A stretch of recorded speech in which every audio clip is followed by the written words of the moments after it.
When we were little boys, Dad, as being a pastor, got moved from place to place. You never were in one place over 2 or 3 years. And we got moved all the way from South Carolina up to Lonaconing, Maryland, up in a coal mining region. And there, Dad became a pastor of a church there. Well, we remember driving up with the moving van, or a big old truck actually, to this town, and the truck pulled up in front of this beautiful white house, and we thought, "Boy, this is nice." Well, it turned out that wasn't it. It was the house across the street, and it was like an old haunted house.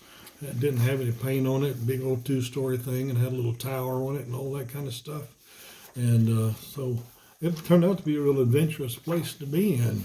But, in those days, you didn't know what your neighbors were like, and there was a coal mining section, and we had some mean boys in the neighborhood. And so what would happen, we had a fenced-in yard, and if you got outside that fence, these boys would be waiting on you out there. I remember my older brother Kenneth was out in the yard with us one day, and these boys came out and dared him to come out there. And so he went out there, and they hit him with what we call a Poopernoodle.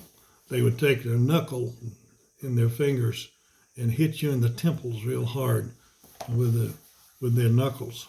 Well, one day after school, I was confronted by some bad boys too, and they were going to put one on me. And so they started giving me a Poopernoodle, hitting me in the head with their knuckles.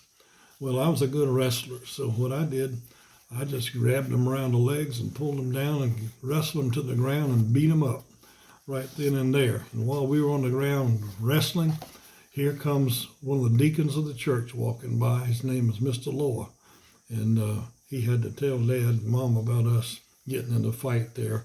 But I didn't care, because I was going to defend myself against the Poopernoodle.